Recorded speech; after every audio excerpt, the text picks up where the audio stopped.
Today I'll be reviewing the 9 books that I read in the month of September. Hey guys, welcome to my September wrap-up. If you're new here, how I do my wrap-ups is I start with the books I like the least and then work my way up to books I liked the most. So I start with rants and then end on raves. So in September I read 9 books, which is like typically a little bit lower from what I normally read, but my reading has slowed down. If I'm being completely transparent, my depression is not the best, and my medical issues, specifically my endometriosis, have been really bad again. So I'm trying to get my life together a little bit, so I'm not reading as much. I also had 3 rereads this month, which is weird for me. Like, I don't reread books often, but I think I was in such a slump and a funk. I was like, I have to just like read some books that I know I love, because those were the only 3 books that I gave 5 stars. Again, the rest of these were like, eh. They were okay, but we'll get into that. So yeah, let's start with the book that I liked the least, and that was Monstruo. I fully expected to love this. I will leave the vlog linked. I did vlog this. My Tortoise, Michelle, picked out some books for me to read for a vlog, and this was one of them. And oh yeah, I had a DNF, which was the Unmothers. It was like horse girl mystery, weird vibes, not my thing. I DNF'd pretty early on, and then I read this one and I gave this one 2 stars. I fully expected to love this because I went in expecting it to be grief horror, which it is not. It is not grief horror in the slightest. It is just a weird fiction book, and it's about this grieving mother who, you know, in the beginning of the book, this married couple, their son dies, and she cuts out his lung, keeps his lung, and then starts feeding it, and it grows into this monster that they call Monstruo. And I don't like how there were all these POVs in the book. So I really liked the first POV from the mom, you know, and you're getting to know this like grieving mother, and it's sad, and then she gets more unhinged, and I really liked that aspect of the story. But then we get, you know, the dad's POV and the friend's POV and then the monster itself's POV, and like, it just didn't quite hit. It just got really weird, quite boring, and it just was not what I was expecting at all. Don't go into this expecting some sad grief horror, because that is definitely not what you're getting with this book. I just overall wanted this book to end. I felt like I was suffering through it because it was so slow and boring, and I just did not care about a majority of these characters. I just did not find it interesting, and like, it's a lot of like queer rep thrown in there, and which is fine, that's great, that's wonderful, but like it was not what I was expecting. It was like, the monster's a metaphor for grief and everyone's gay, the end. Like, okay. And I read Bury Your Gaze by Chuck Tingle, which everyone has been obsessed with, and they're all like raving about it all over the internet, and I just thought it was mid. Like, it was mid. So I can't believe I just said that word as a 31-year-old adult. Okay. So Bury Your Gaze is about this guy, Misha. He's like a writer, and you know, they tell him that, you know, he's about to have this like show kick off his career, and it's supposed to be this big hit, and they tell him that he has to kill off the gay characters for the algorithm, and he's like, no, I'm not gonna do that. He's basically just refusing to do what they tell him to do, and then it puts this target on his back where now characters from things that he's previously written are like real, and they're haunting him. So like, these big crazy characters and people are out to get him now, and they're like his own creations. Am I making sense? It reminds me of like an adult version of Scary Stories to Tell in the Dark. Okay, think of it like that, or Goosebumps. Okay, it was okay. I just found it to be a little bit overwritten in a way where like I see what it was trying to do, you know, lots of, again, like queer commentary, and that's great, that's wonderful, but I almost felt like it was a little too over the top, where like I felt like the message and the point of the book was just beaten over our heads chapter after chapter. And I just don't like that when I'm reading a book. No, I just like when the overall point and commentary is a little bit like not so obvious, like obvious but not obvious. Do you know what I mean? Like, oh yeah, I can see what the author was trying to do without being like beaten over the head constantly.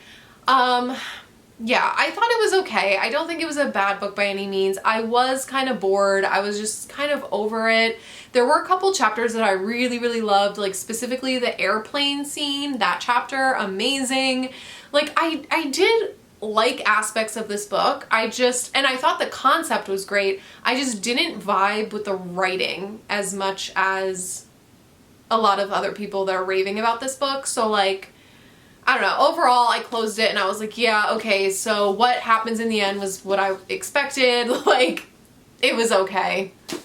And my next 3-star was We Could Be Rats by Emily Austen. This is the new Emily Austen book that comes out in January, I believe. I read an arc of it and I liked it, but I did have some things that I didn't like about it. So we're basically following these two sisters. So we're following this sister who is about to commit suicide, and she's writing suicide notes. And it's basically each chapter is like a different note, and she then redoes it, and then she writes a different note, and we're kind of getting some stories from her childhood, and like she's writing to her sister and her loved ones and her friends, and we're just getting to know this girl through her notes.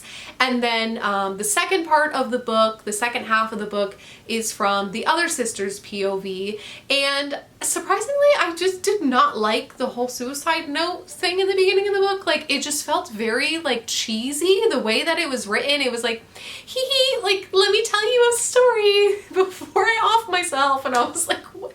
The vibes were just very off in the beginning of the book. I just did not feel a connection to many of the chapters and stories that took place in the beginning. I almost DNF'd, and I'm glad that I did it because I really liked the second half with the sisters' POV, and we did get some more depth and storylines, and I felt like I actually related to her a lot more with her mental health. And overall, it's just like a story about what it's like growing up and how life sucks when you become an adult, and it's, you know, about girlhood and how you wish that life would stay the same, and you wish that you could just relive all of the precious memories and moments that you had as a child, and how growing up things just, the vibes are off, okay? Like, the vibes are off, and that's exactly how I feel every day of my life. So I did really relate to this book. The way that it was written, it just kind of felt all over the place and didn't feel cohesive to make me as emotional as it could have made me. But I still recommend this one. My next 3-star was Crash by J.G. Ballard. So this book is insane. So this is about a man named James, and he is in a car accident, and the other driver, the man in the car, dies, and his wife lives, and he becomes like, he starts having an affair with this woman, Helen. They become involved with this group of people that are obsessed with car crashes. They have a car crash fetish. Yeah. You heard me right. A car crash fetish. And this group is led by this guy named Vaughn, and James becomes kind of like obsessed with Vaughn, and Vaughn is obsessed with Elizabeth Taylor and wanting to get into a car crash with her. So he's stalking Elizabeth Taylor, and like the two of them just end up going on these crazy car crash extravaganzas. They're taking pictures of car crashes, they're looking for car crashes, they're getting involved in car crashes. That is this book. Lots of semen, lots of globules of semen, lots of that's about it. Lots of semen. About technology and like how technology is like reshaping humanity and sexuality and humans adapting to technology. Overall, I thought it was okay. I didn't love it. I didn't hate it. I just kind of was like, what the hell did I just read? I do feel like it was a little overwritten. Like I was just reading and reading and reading and reading, and it was just kind of redundant a lot of the times. I don't think the writing was bad by any means. I just think for what this book was, it could have been shorter for sure, in my opinion, but I've been wanting to read this book for a very long time, so at least I can say that I read it now. My next like 3.5, I read this book by Judith Sonnet, Low Blasphemy. This is Splatter Punk. So it's, you know, disgusting and disturbing, but has a point and a plot and character development and everything. It's just a full book, okay? So we are following this family. So we're following this girl in the beginning of the book. Her mom kills her dad and then kills herself, and she witnesses this thing, and now she is going to live with her aunt and cousin who live like, yeah, in Missouri. And so she goes to live with them, and we're getting to know this family and the cousin's boyfriend and the friends. We're getting to know a lot of people. There's a lot of POVs in this book, which was something that wasn't my favorite. But there is a ton of character development in the beginning of the book, which I absolutely loved. And then we start learning that there's something going on in the woods by their house, and it's this culty thing. There's a cult-like thing going on. So yeah, this cult is worshiping this like demon god thing, and they're changing people throughout the town one by one. So we're literally just following this family trying to escape what is happening. And like I said, loved the character development. The actual like cult chapters, I wasn't the biggest fan of. Like the cult members' POVs, I felt like were dragging a little bit. And I'm not like the biggest fan of like crazy weird horror like this demon god situation. But I really loved learning about the characters, like the family and what was happening and like what happened at the end. So even though I felt like some of the chapters were dragging a little bit, I still really enjoyed the writing. Like I think this is one of Judith's best books, like one of her most well-written books, and you can tell like the progression of her writing, because I've read most of her books, and like her earlier books are good, but this is so much better. And I just love that it was just a full-length book with everything developed. Everything that you could possibly imagine was developed in this book. So I do think it was really well written. Just wasn't entirely my thing, and that's fine. I would still highly recommend this to anyone that finds that sort of thing interesting. And if you're more of like a plot-driven reader where you want to read about like crazy demon gods and shit, definitely check this one out. I love reading about character development, and I read for absolutely nothing. I read all vibes. Next, my 4-star read was We Used to Live Here by Marcus Clearer. So this book is a horror book that everyone has been raving about lately. So this is about this woman who gets a knock at her door, and it's this family, and they're basically like, hey, we used to live here, can we come in and look around? And she's like, what the hell? Like, why am I gonna invite this weird family into my home? But you know, there's a blizzard outside, whatever. She lets them in, and next thing you know, they don't leave. They're just like in there perusing around the house. Oh, my daughter's locked in the basement. Oh, my daughter, she likes to hide sometimes. She'll come out eventually. Oh, it's snowing. We're stuck here. And next thing you know, like weird things start happening in this house. Things change, like things in the house look different than how they originally were. Like people are changing. Just there's something like weird that happens in this house, and that happens with this family. I do really like this book a lot. I know some people hated this and some people are obsessed with it. I think it was so fast-paced, so intriguing, so entertaining. I just needed to know what was going to happen. There's some mixed media thrown in there. that you start like, you know, learning about this house in this town and like what's going on. And at the end of the book, it is an ambiguous ending, and I think that's what threw a lot of people off, and a lot of people didn't like it for that reason. But I ended up really liking the ending, and it made me think, and it made me question. The sun just went out and now it's really, really dark in here. I'm sorry. But yeah, it just made me think and question and just really think like, what the hell just happened? What the hell did I just read? And I love that feeling. So yeah, I ended up really loving this one. I flew through it. It was exactly what I needed because it was an easy read. You know, it was just quick, easy writing, but so effective and so well done. I loved this book. I absolutely love this book.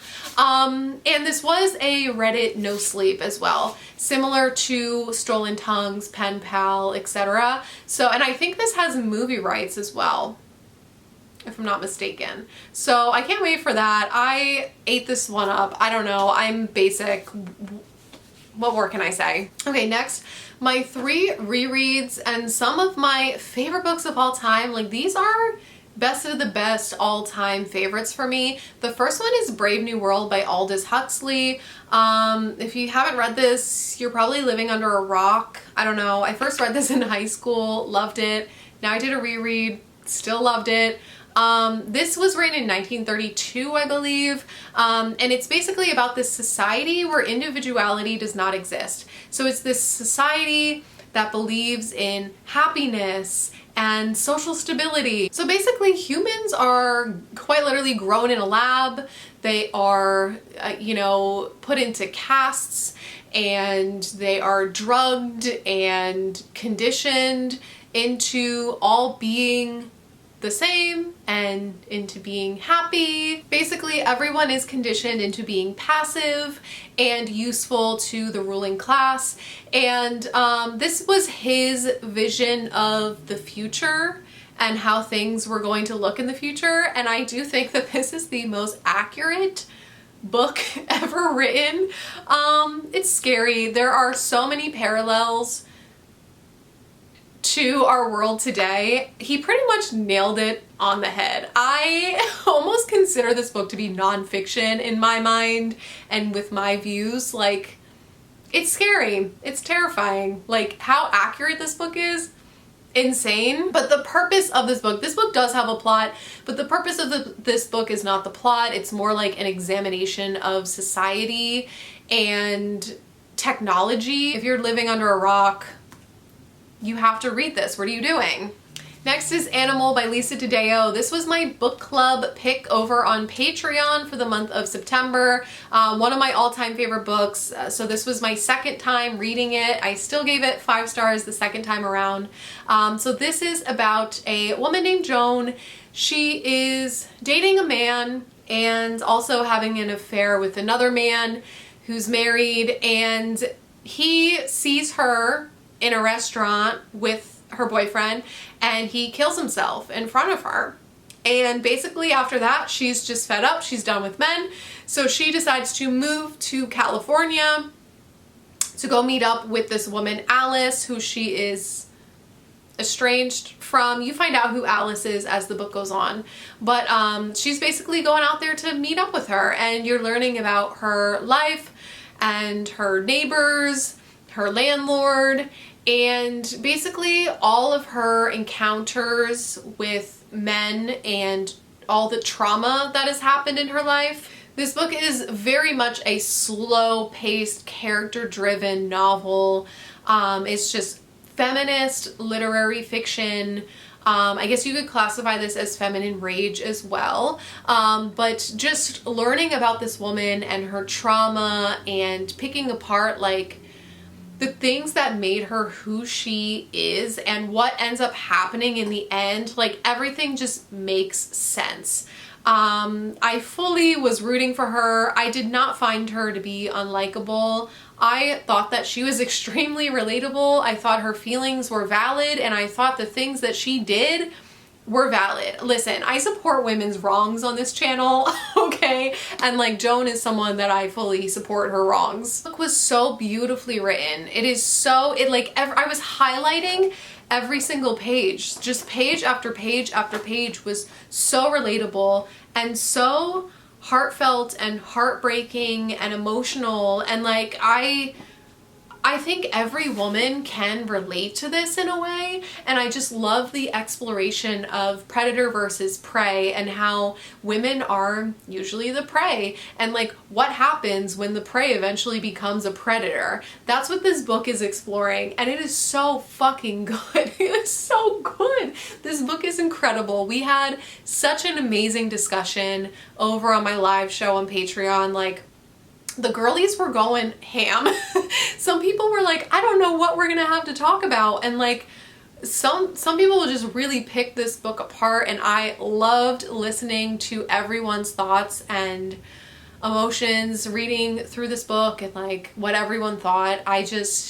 Such a great live, such a great book. This is just such a staple on my shelf. You guys know I'm constantly forcing this book down everyone's throat, so if you haven't read it, go read it. It's so fucking good. Last but not least, my last reread and 5-star was American Psycho by Bret Easton Ellis. Like literally my favorite book of all time, I'm pretty sure.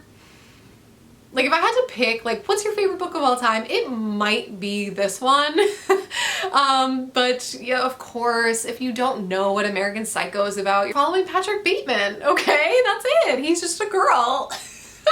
So, you know, he's wealthy, he's intelligent, he's handsome, he works on Wall Street, and, you know, he blends in with society, and little does everyone know, he is a psycho, okay? And we are following his downward spiral, his descent into madness. Is he a killer? Is he not a killer? He's obsessed with fashion and his skincare, his routines. He's obsessed with himself. He's obsessed with music, and he will go on tangent after tangent after tangent. He will explain head to toe what you're wearing, what the brands you're wearing are, what the fabric is made out of. Like, he loves Huey Lewis in the News.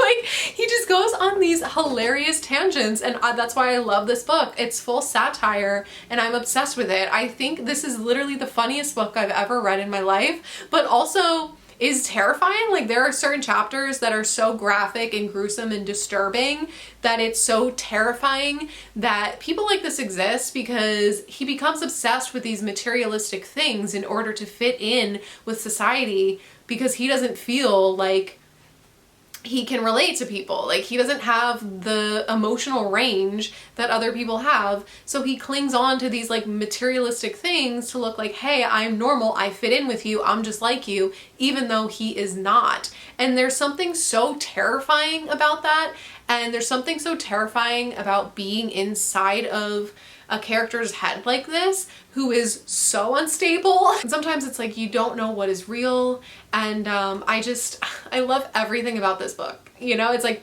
part horror, part hilarious. I just can't get enough of this. I truly think this is the funniest book I've ever read in my life, and it's my favorite book ever. I love it. I love Bret Easton Ellis so much, so that's it. Those were the 9 books that I read in September. If you see any that you love, leave it in the comments down below. Also, let me know what your favorite book that you read in September was in the comments down below, and I will see you in my next video. Bye!